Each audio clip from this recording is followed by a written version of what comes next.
My name is Anna, I'm a senior, and this is my story.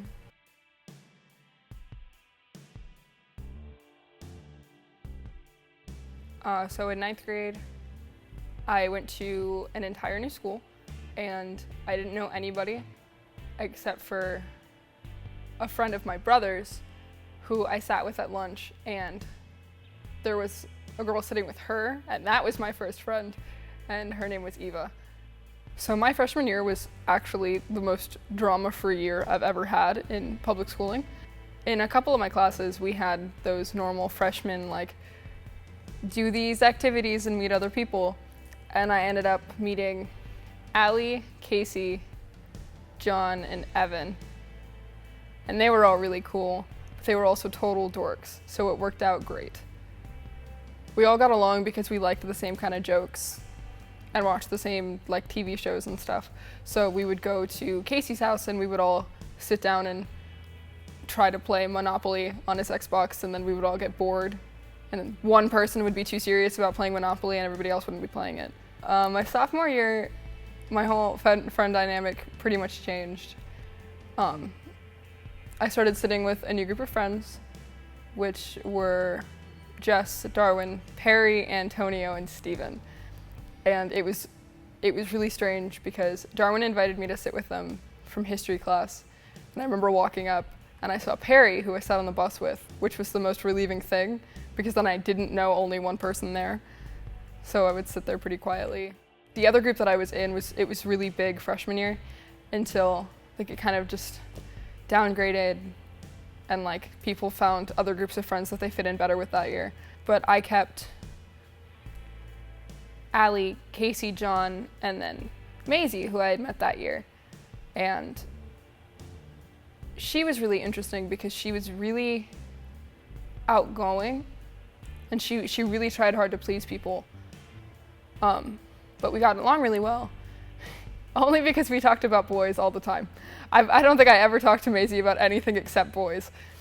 Over sophomore year, the friendship I had with Allie and Maisie got really complicated because Maisie would date a guy and then get bored, but they were friends of mine too.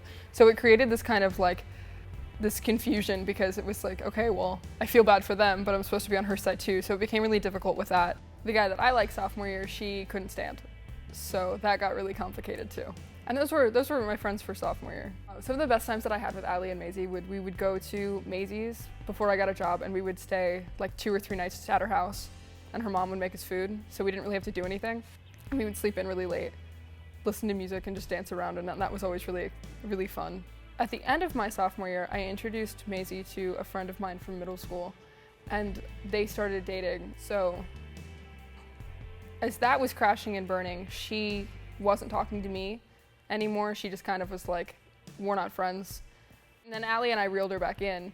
A year after that, she wouldn't really talk to me, and she would stay away from me, and it was really gradual, and it was really difficult because at this point it had been 2 years of just being really good friends and telling each other everything, and then she just kind of disappeared. And then this last June, she texted me after barely speaking to me for 5 months, and she was yeah, we're not friends anymore, you're never here for me,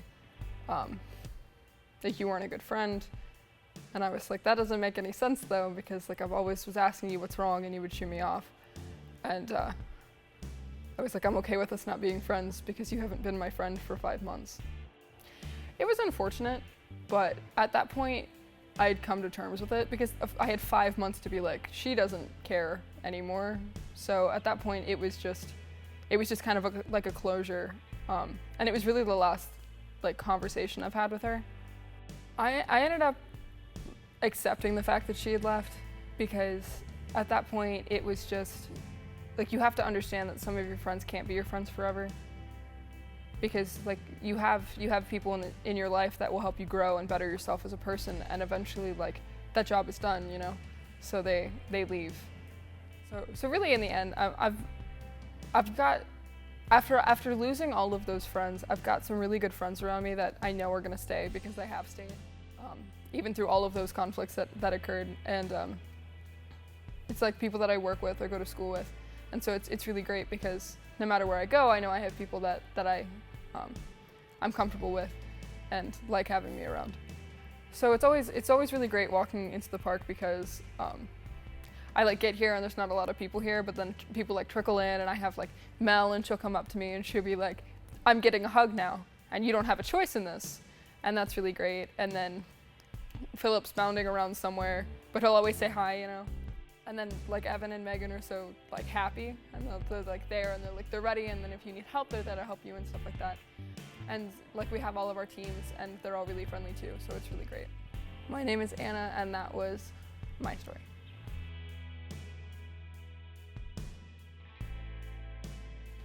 Yes, I'm done.